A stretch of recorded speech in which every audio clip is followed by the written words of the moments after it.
This is our Forex blog for March 13th, 2013, and like we have for the last almost 7 years, we have statistically compared every currency to every other one. We use that to determine which currencies are strongest, which ones are weakest, and our system in a nutshell is we look for buys in the strongest currency versus the weakest. We look for sells in the weakest versus the strong. An example of our statistical method is right here, FX trend intensity. This measures the current movement of all the euro pairs versus all the other ones based on what the volatility is at that time of the day. Anything that's at a 40 level tends to continue. 80 or near 80 levels almost always continue. As you can see right here, extremely weak, pulled back, that trend continued. Also, early on at the beginning of the move, it was really close to 80, and you can see it fell another 40 or 50 pips. Actually, this is based on our index, and a 20 pip move on our index is very significant. So this is an absolutely huge move in the euro. We've actually created a chart of each individual currency, the euro, the pound, the yen, the dollar, and now I'm showing in our blog video the other 4 pairs, the Swiss, the CAD, the Australian, and New Zealand. And as you can see on this, you can very clearly see double bottoms. You can see when there's a slightly lower high. You can see when trend lines are broken, and you can put fibs on these, and we also show the point of control, which is where most traders have positions in the Swiss. Above that, you want to look for buys. Below that, you want to look for sells. We also show the hourly and 15-minute moving average and the previous day's low in dotted red, previous day's high in dotted green. So it's very easy to quickly look and see which currencies are strong, which ones are weak. The dollar starts off the day underneath the point of control, underneath the hourly. You can see if you kind of drew a trend line right here, once it broke that trend line, it's likely to find some resistance at the hourly and point of control, which it did. And then from that point onward, it pretty much is trending up. You don't have a real confirmed downtrend until it fails to stay above the previous day's high up there. Let's get rid of some of these drawing tools. I'm new to using drawing tools in the charting. But basically, you have a nice 4-hour rectangle right here, breakout. The monthly trend's up, the daily trend pretty much flips back and forth. The weekly trend's right on the border of flipping. This is one that's likely to be bought, and you want to buy it against the weakest one. Now the pound's going up, so you don't want to trade it against the pound. The euro had tried to go higher, but it failed to go and stay above the point of control, and therefore you're looking for a sell. And you can see at 5 o'clock the dollar's been trending up. The euro finds some support at yesterday's euro index low, and around 7 it breaks out to the downside. The dollar's strong at that time. The pound at 7 o'clock is even stronger. It's trending up very nicely. So basically you could look for a euro dollar sale or a euro pound sale. So let's bring up both a 5-minute chart and a range chart of these. Let's look at the euro dollar first. 7 o'clock, the euro really started showing signs of weakness. This had broken down underneath the hourly. In fact, it really started showing signs of weakness back at 5. The dollar was trending up. It was kind of going sideways there. You could sell the breakdown of the low right here, and also this area here a little bit after 7, or actually around 8:30. And you can also use our range chart, which you can see right here. This is basically a chart where you have 5 pips per bar. You can see a lot of information on this chart. The weekly point of control, this is the average price that traders had positions in the euro dollar for last week. This is the average price that traders had positions in it yesterday. Usually these are going to act as support resistance. Once an area gets broken, it tends to act as resistance, as you can see. And so these are excellent places to look for sells. You might have lost 5 pips here, made 15 pips here, made 30 pips here. And if you know which currency is weak, you can use our range chart along with our FX trade signals to look for trades. Typically I will use these as a continuation type or early notification. If I get a sell signal and then it breaks it, I've eyeball where the trend line would be on the way up on the pullback. You go short, you write it down, you made about 30 pips here. This one's near a lower containment band, so I would probably still take the trade, but I know that I would make less money, mainly because this is last week's value area low, where 68% of the trading activity happened yesterday between that one and the green one on the above. It's also underneath our lower containment band, so you might only make 5 or 10 pips here. Another pullback trade. Your stop's right above the high. That's a beautiful one here. And anytime you get some counter trend signals underneath the lower 2.0 containment band, you're typically going to get some reversals. Also, noticing on the 5-minute chart here, and this works on the range chart as well, our perfect oscillator. This, I call it the perfect oscillator because it doesn't use periods like MACD, stochastics, and most other product oscillators do. It's based on the volatility of that currency at that time of the day, and anything at and above the 80 or minus 80 level is telling you that the market's pretty much gone down. Typically you're going to get reversals or, as you can see here, sideways movement at these levels. Notice right here, 80 level, the market pretty much moves sideways. Another one where it moved past the 80 level, the market tried to go down one more time. It's way underneath the lower band, it reversed, and you can see it went up about 30 pips there. Another way of using the perfect oscillator is when you get a big move down, wait for the perfect oscillator to come up and hit the upper Bollinger Band of the perfect oscillator. This is not a normal Bollinger Band. I actually create standard deviations based on the volatility of the perfect oscillator and not the price. So it's completely different than a regular Bollinger Band. And when you have a super weak currency like the euro dollar, you can basically look for pullbacks up to the upper Bollinger Band, and then on the chart basically just wait for price to break down underneath a trend line, or if it's going sideways, wait for it to break underneath the lows. The first thing, this lets you know when the market has reset itself enough time has gone by, enough pullback in terms of number of pips has gone by to make a higher probability place to sell. Now obviously if the price is underneath the lower containment bands and you get a pullback up here, it's a low odds trade. The containment bands use maximum volatility over the last 20 days plotted around a moving average to get a feel for what an extreme move is. And typically the 2.0 level price can go 20 to 50 pips underneath there, but it typically reverses back in the opposite direction within an hour or two. So you got to be really careful.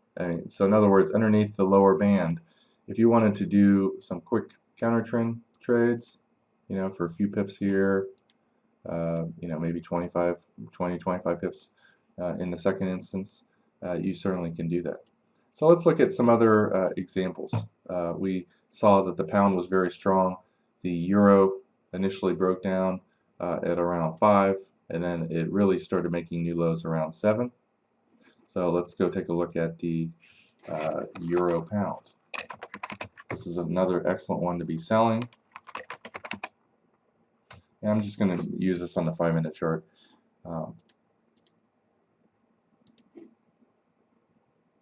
Here it broke down through the lows, and really there was only one relatively decent pullback on there. If you notice, it's up near the upper Bollinger Band of the perfect oscillator. It almost allows you to time, especially at the first wave of a move. This one's been going sideways. It's been underneath its hourly moving average for pretty much a half a day or more, from what we can see on this chart. Just broke down. Usually once you get a new trend, the first pullback of that trend is one of the highest probability trades. So if all any new traders did was wait for a nice size move in direction of the trend, wait for a pullback, use a perfect oscillator to time it, wait for it to go below the previous bar's low after the perfect oscillator gives a sell signal, you'd be doing really well. Sometimes price breaks out through the perfect oscillator, and when it comes back down inside it, it's also a decent place to sell. So it'd be kind of short right here. You can see it's coming down underneath our lower bands. That's the place where you're looking kind of to get out. Notice it's also hit the lower oscillator level. You pretty much, if you look at every time the perfect oscillator, and when the market's not moving around, obviously most indicators, especially ones that are using Bollinger Bands, when there's low volatility, it's not of much use. Once the market starts making moves, notice it's underneath it here, above it here, it hits the lower one here and here, above it, below it. If you notice at each of those times, the market's pretty much stopped going down, stopped going up. It stopped going down for 30 minutes here. This one stopped going down, this one stopped going up, this one stopped going down. You know, the market did go up a little bit before falling a little bit more. You notice the high here, the market kind of went sideways for half an hour. Same thing here. Notice the low here. These tend, and that's the reason I call it the perfect oscillator. When used with the right currencies, by using either our currency meter or the actual charts, you're going to find some really good trades. So let's take a look at some other ones.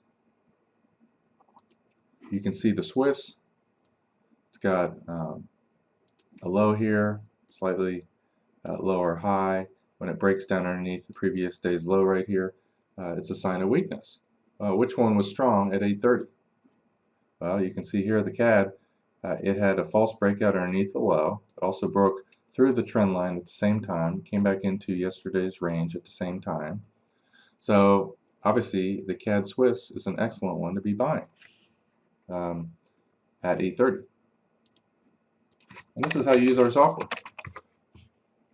8:30, even if you got into this a little bit late right here, 92, let's just round up to 30, and all the way up to 92, pretty much 70. It's a 40 pip move in a half an hour. And that in a nutshell is one of the best ways of trading. Here you can also see the daily, weekly, monthly trend on the bottom. The weekly, monthly trend on this is very strong. It double bottomed right here.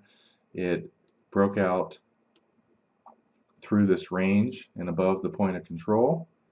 8:30, the Australian Swiss also would have been an excellent one to be buying.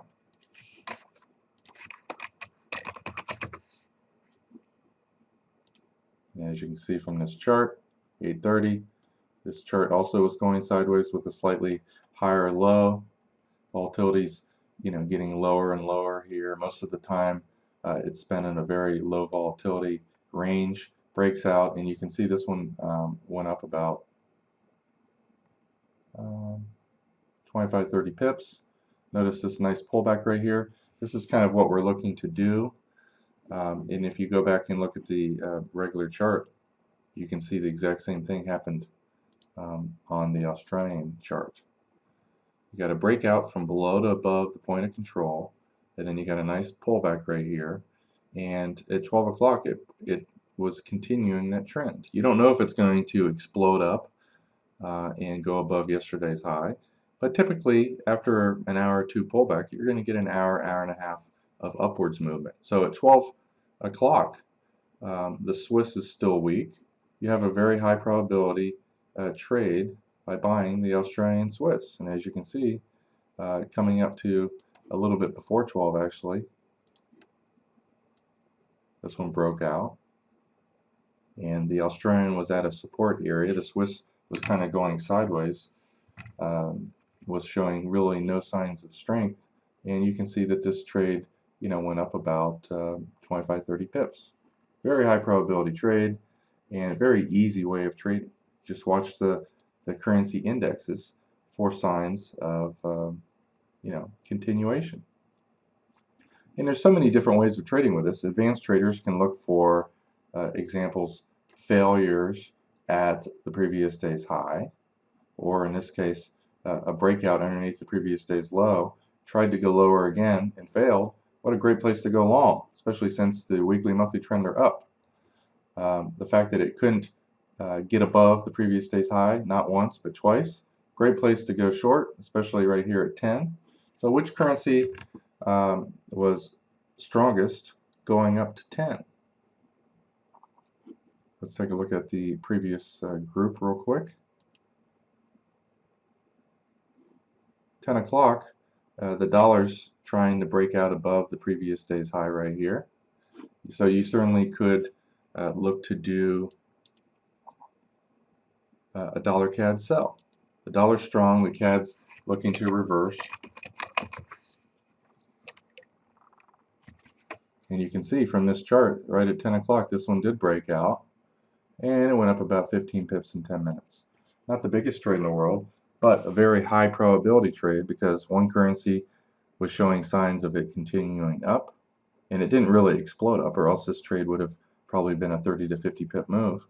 Whereas the CAD failed to go higher and reversed. And so by watching the indexes, you really can spot likely moves of one currency and another one. And when those happen to line up at the same time, you have a very high probability chance of making 1.5 to 5 times more if, when the trade works than what your risk is. And that's the key to trading. Small losses, bigger wins. Don't worry about the winning percentage. I've had traders wipe out their accounts with over 80% winning trades. And I've also have traders that are less than 40% winning, because keep in mind, a break-even trade does not count as a win. It lowers your winning percentage. I've had traders at 40% and less making money because they have huge wins and small losses. So, focus on that. And when the currencies are doing nothing, just chopping around doing nothing, it also helps you stay out of the market. When the market's kind of chopping around in a sideways rectangle pattern, those are the times where you tend to be frustrated and lose a lot of money when the markets aren't actually making higher highs or lower lows. So by having an index of the New Zealand, of the Australian, of the Swiss, the CAD, Euro, Pound, Dollar, and Yen, it makes it a lot easier to trade.